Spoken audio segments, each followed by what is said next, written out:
Hello, everyone. Happy Winning Wednesday, Hello. part 7. I can't believe we are 7 weeks into this fun little series. Can you, Jeannie? Like, Unbelievable. It flies by. Yeah. where has the last 7 weeks gone? I guess that's like a sign of the times, right? Life, I feel like once you hit 30, like everything is just fast forward.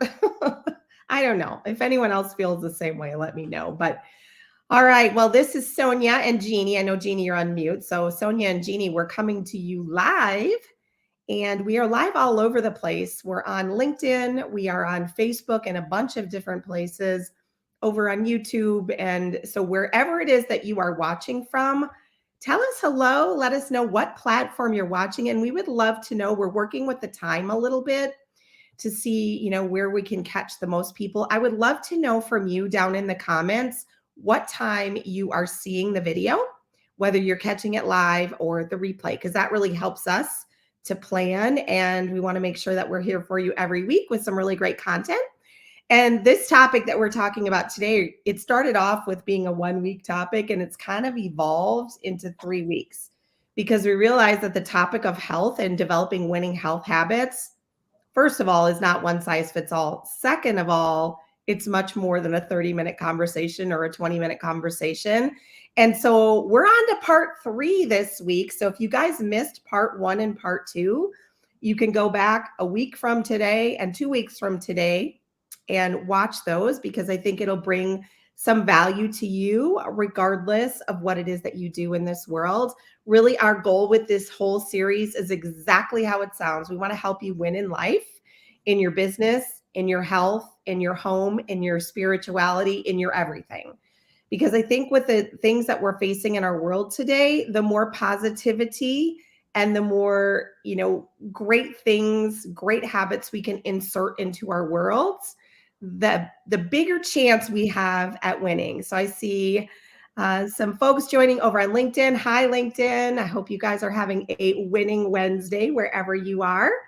So, Jeannie, I would love to just dive right into this topic today of, continuing this conversation about winning health habits, because we're both on this journey of entrepreneurship. And whether you're an entrepreneur or you are a full-time employee, whatever that is, things can get a little bit stressful in life. Your days can maybe not go as planned. Things can, get dumped on you at the last second. And so it's really those health habits that we create that can help us sink or swim. And I think I would personally like to have as many tools as possible to be able to swim. And so that's what we're going to talk about today. So, Jeannie, I would love to talk a little bit about some of the things that really you do to create optimal health in your life that are maybe outside of the normal exercise more and eat right, take a few supplements. We've already talked about that. So let's get into it. What can you not live without? Tell me more. Yeah. And I'm super excited about this topic because I think a lot of people, they have this idea that it's just exercise and eating, and it's so much more than that. I mean, it's the mental aspect, which we talked about, the mindset, it's the physical, but it's also that spiritual, that soul, things that really speak to us like at a soul level, if that makes sense. So I'm talking about um, things that connect us to our deeper selves. Like, for example, like when I go for massages, uh, because I'm not very chat. Some people love to have conversations. I may have sometimes, but most of the time, it's really a time to just really relax. And I remember I had a conversation with my massage therapist one time, and she said, people come in here and they think that, they're going to get their aches and pains taken away. And that's part of it, but it's so much deeper. People don't realize how much deeper that is to get that massage. So it's much more than just physical. So I go for a massage once a month. I go for a 90-minute massage, and that is me time. Like, no matter what, I'm going to my massage appointment like it is a doctor's appointment. So that's like the number one priority for me. Um, and I actually started to do that in 2021 after something just tragic happened in my life. And I started to implement that because it was actually a lifesaver, really.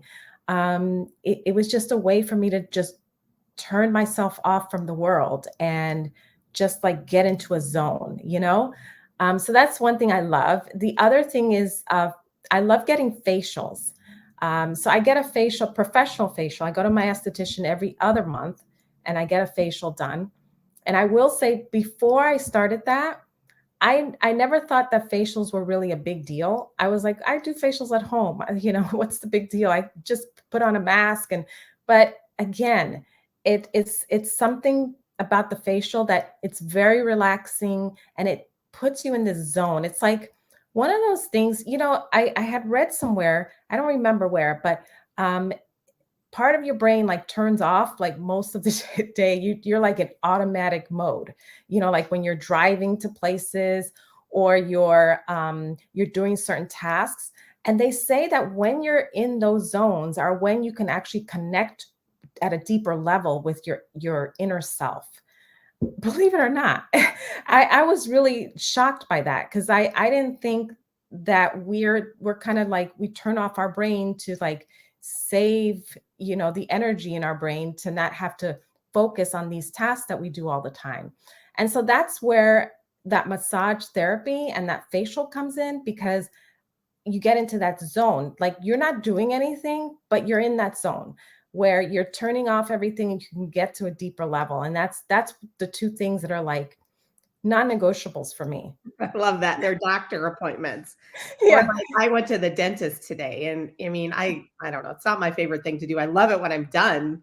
I Mhm. feel like a brand new woman, right? But you know, the going there and them scraping your teeth and all that. It like there's Oh, nothing that's relaxing about that. mm-mm. So I guess what I gathered from what you just said is that the massage, yes, it's powerful in terms of, you know, and I get one every 3 weeks too. It's a 90 minutes. And I was chuckling because my massage therapist knows that, you know, we'll talk for like the first 10 minutes because I love to Mhm. hear what's going on in her life.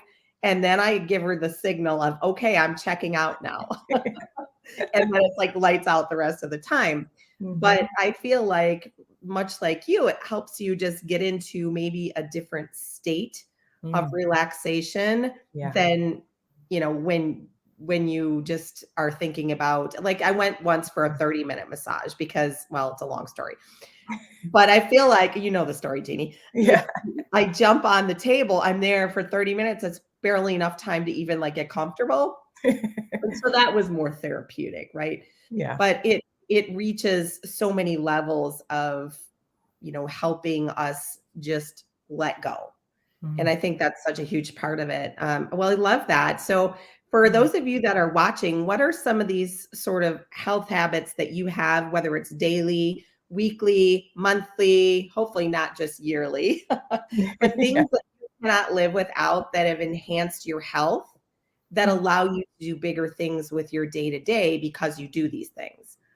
So I'm going to put a little different spin on things. I'm going to talk a little bit about some of the things that I do on a day-to-day basis because I do the massage and I do acupuncture. Most recently, I did a different type of acupuncture called SAT therapy, SAAT, and I don't recall what it stands for, but it really is like immune balancing. And so they were Mm. little tiny acupuncture needles, so small you wouldn't even really know that they're there. I wore these needles in my ear for 3 weeks, and it was to help enhance my immune system. And because I have a lot of allergies and things, Mm. and it really did sort of calm down my system, my histamine reactions. So I love discovering, I'll call them little biohacks that you can do to help enhance just your overall health. Again, we're thinking outside of the box, not Mhm. just the food, the water, and the exercise. All of that is important. Those are the foundational steps, but we want to challenge you to think a little bit deeper as it relates to these things. So I wake up every morning and there is some form of meditation. I use an app on my phone called Insight Timer. There's a lot of different ways you can meditate, but this one works for me because I like variety.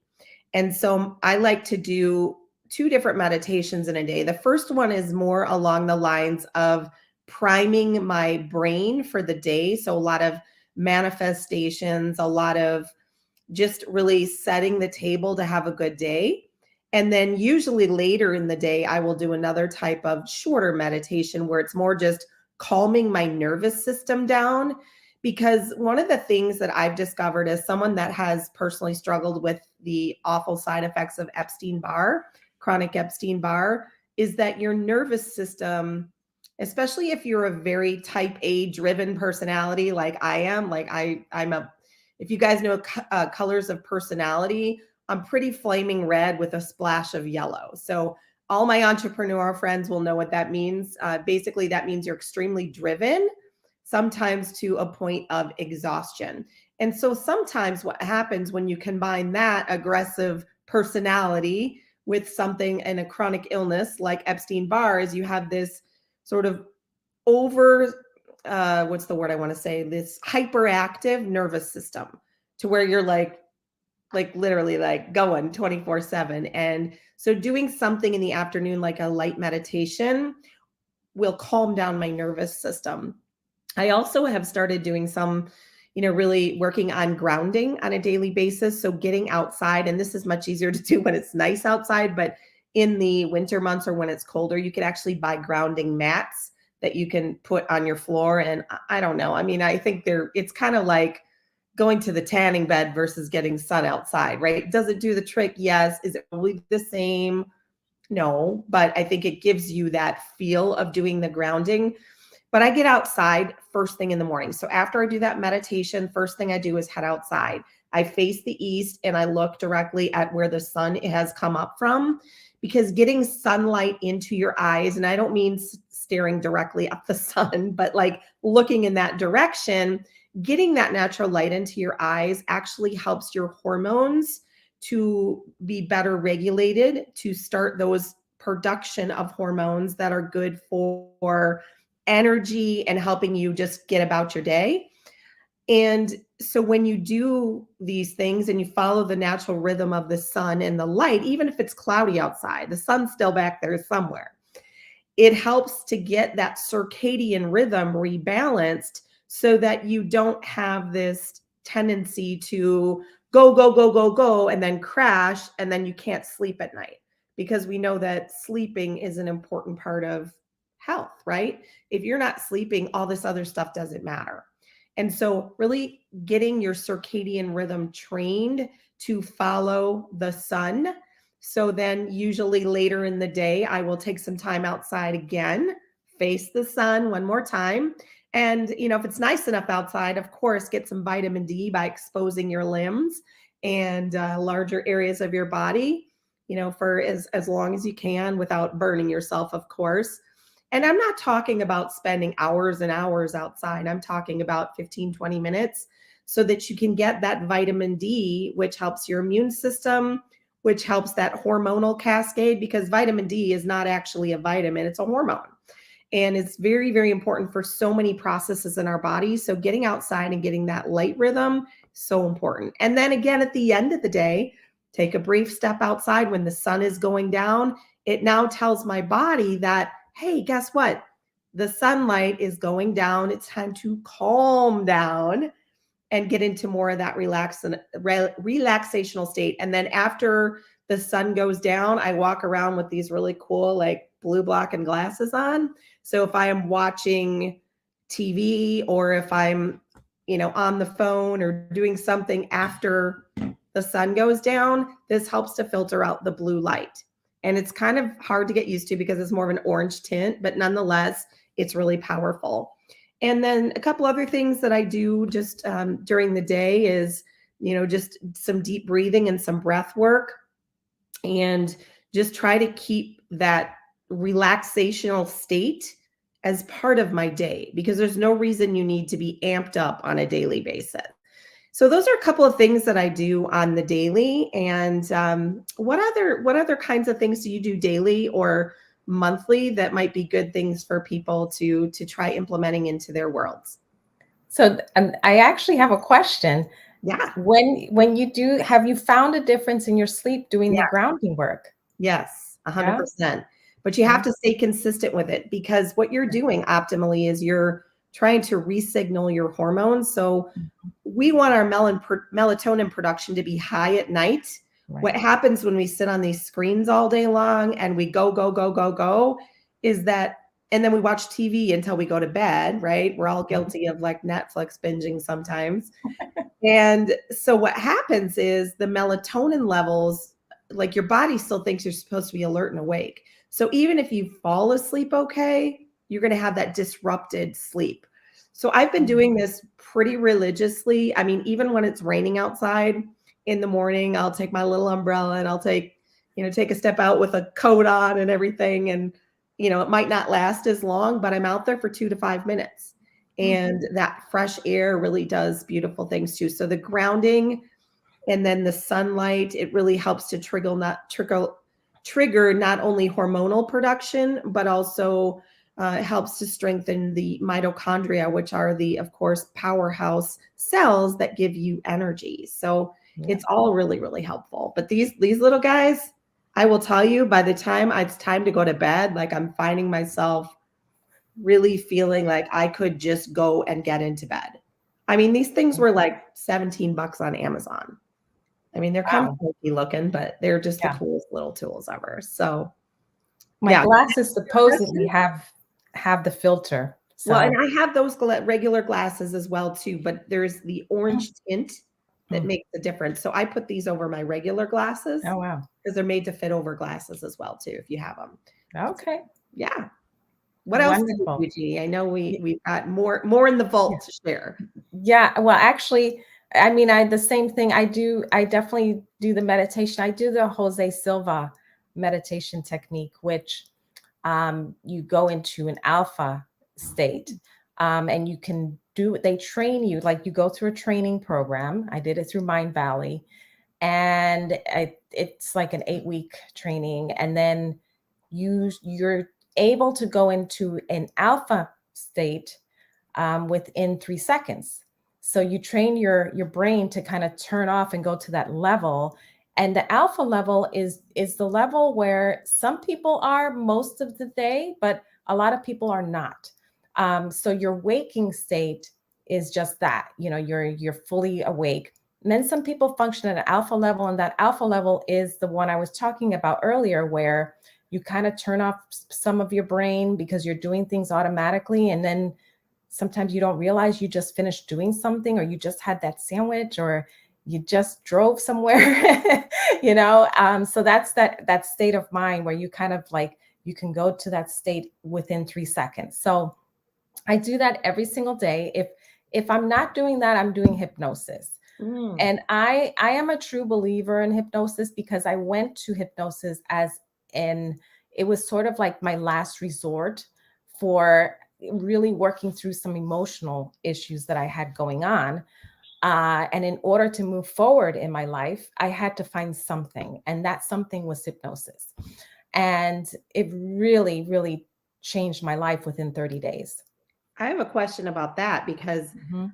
obviously you can have people hypnotize you, but you're doing it yourself, right? No, well, I actually, so I went through a professional. I went through to see a hypnotherapist. Okay. And when you see them, it's kind of like therapy slash hypnosis, because the first part of it is them actually counseling you, and then you go into hypnosis, and they actually personalize a session for you, and it's recorded. And so you Mhm. can then go back and listen. So they have one on grief, and they have one on anxiety, or, one for sleep if you're having sleep issues, like all types of, hypnosis that you can find. And it's personalized based on why you went to see them and what your issues are. And so once it's recorded, you can just listen to that hypnosis as many times as needed. They recommend 3 weeks to kind of like get your brain like rewired. But then after the 3 weeks, you just need like a little boost here and there whenever you see that you're falling back, because we tend to fall back on old behaviors and old thinking. So we constantly need that, kind of like reminder that this is the way we need to to go, and we, stay in a different direction. So yeah, hypnosis helps a lot. I also use the hypnosis in, again, I'm a member of Mind Valley, which, they're big on hypnosis and meditation and all kinds of self-development things. And so I do listen to the hypnosis there as well. But again, if you're having like some issues that you can't resolve, because my friend who's a hypnotherapist, she works with patients that are obese and she helps them with weight loss. So it's very helpful. But I think the way you have to look at hypnosis is it has to be something that you believe can work, and it will work. If you feel like it's not going to work, and you're not going to be hypnotized, it won't happen. If that makes sense. Snake oil, it will be snake oil, in other words. Yeah, no, that's so cool. That's not something I've done, some like hypnosis, like through the computer and things like that, but I've never actually gone to a therapist. So it's definitely something on my radar of things to do, because I think that, in just having the Epstein Barr, they talk a lot about, trapped emotions and things that you have that can really hold you back from ultimate healing. And so hypnosis obviously is a great way of pulling those trapped emotions out as well, too. Yeah. My big tip for hypnosis: find someone who their voice calms you. If their voice calms you, then you'll have a better chance of going into hypnosis. I love that. Yeah. Well, this has been really great conversation. I think another, just two things that I would throw in that I do daily, and I think these are things that I get questions about a lot. It's hot and cold therapy. So hot therapy, you can do in a lot of ways. You can sweat, right? And that's through workouts, and everybody sweats differently, right? But sweating is one of the most important things you can do to detox your body. And we know that detoxification is so important. That's another layer of health that, we need to take care of, right? Because even though we detox naturally on our own, we're bombarded with so many factors, from the environment and the food that we eat, from stress. All of these things have essentially impaired our detoxification system. So sweating, sometimes we need to give ourselves a little extra help in that department. So and combined with the sweating is infrared red light therapy.